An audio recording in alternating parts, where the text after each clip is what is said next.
Alors, je vous présente un jeu qui est bien particulier, qui s'appelle Arcane Couleur, ou en anglais Color Arcana. C'est un jeu qui est sorti au Canada, il me semble, et qui est auto-édité. Normalement, il est vendu... Enfin, il y a deux éditions. L'édition juste avec le jeu, ou alors un coffret avec un livre. Moi, j'ai uniquement l'édition avec le jeu. Donc, ils disent que c'est outil pédagogique et objet de méditation. Surtout outil pédagogique, pour moi. Puisque je l'ai essayé, c'est très très compliqué. Donc là, on a le livret en français. Le livret est uniquement en français, avec le comment utiliser le jeu justement. Et ici, on a le jeu. Donc là, il nous donne des comment dire des correspondances entre les numéros des cartes et en fait, ces cartes-là correspondent aux cartes majeures. Les mineures, c'est ici. Il y a les couleurs qui sont utilisées pour chaque carte. En fait, au lieu d'avoir des noms, elles ont des numéros avec des lettres. Ensuite, il y a des cartes en plus avec des petites étoiles. Enfin, c'est vraiment très très compliqué. Et en termes de divination, tout simplement, il n'est pas fait pour ça. Ce jeu est fait soi-disant pour la méditation ou alors pour la pédagogie, mais c'est surtout pour la pédagogie. En fait, dans le livret, c'est expliqué. C'est des jeux qui peuvent être utilisés pour les enfants, pour leur faire se remémorer des couleurs, pour faire des jeux de cette famille, etc. Mais pas pour la divination. Euh, voilà, donc ils expliquent en fait que chaque carte est reliée à une couleur, à une dominante de couleur, et également à une pierre précieuse, je crois. Mais on a vraiment du mal enfin moi j'ai vraiment du mal à comprendre les cartes d'une manière générale.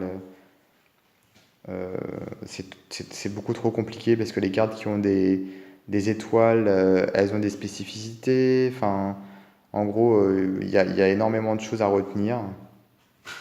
Et tout ça pour pas grand-chose forcément. En fait, là, il y a deux couleurs plus celle-ci. Donc, si ces deux couleurs sont de ce côté-là, ça veut dire quelque chose.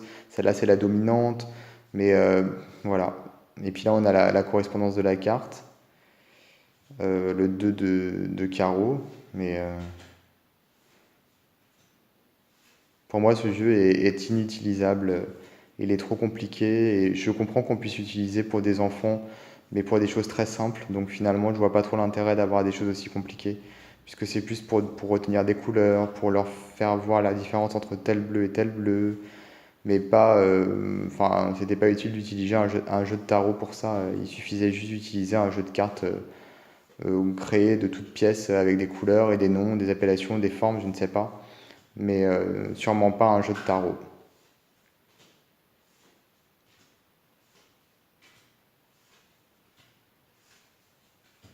Ce qui est très étrange aussi, c'est que le jeu est multilingue en anglais et en français. Par contre, le livret est uniquement en français. Donc je suis un petit peu surpris. Parce que les personnes qui veulent l'utiliser en anglais et qui n'ont pas le livre en anglais, déjà qu'en français je comprends rien. Alors j'imagine, c'est pas très bien pensé finalement. Puis toutes les cartes sont similaires, quoi. Au final, il y a tellement de couleurs et tellement de formes, et en même temps c'est toutes les mêmes, quoi.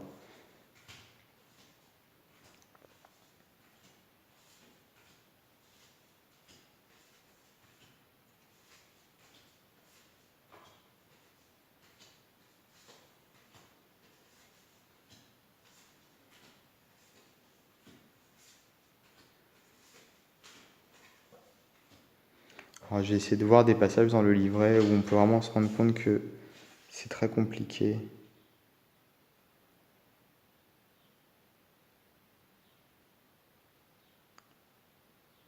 Voilà, par exemple, les cartes achromatiques, c'est les 0, B0C, 0D, 0E. Donc c'est les 0 a priori. Et donc on a le blanc qu'ils appellent neige d'argent, le noir et le blanc qui est hermine de cendre, le noir nuit d'obsidienne et le gris échelonné échelle de lumière. Sauf qu'ils expliquent bien que il y a des cartes argent et des cartes, voilà, ici. Ils disent combinaison avec le noir et le blanc.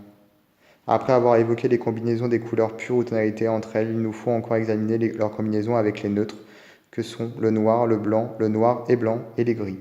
Ainsi, on peut considérer que les 16 combinaisons colorées de la série or précédente vont maintenant traverser les 4 niveaux de ces neutres.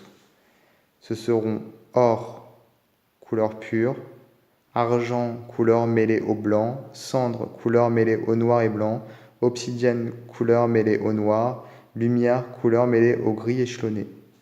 Alors du coup, la série E, lumière, représente la synthèse des différentes valeurs dans les gris échelonnés. En gros, c'est que des trucs comme ça et c'est vraiment. Alors l'or, c'est les carreaux, l'argent, les piques, les cendres, les trèfles et l'obsidienne, le cœur. Mais c'est pas ce qu'ils disaient juste avant, puisqu'ils utilisent les mêmes couleurs pour les arcanes majeures, donc du coup c'est très, très compliqué, comme je le disais. Voilà.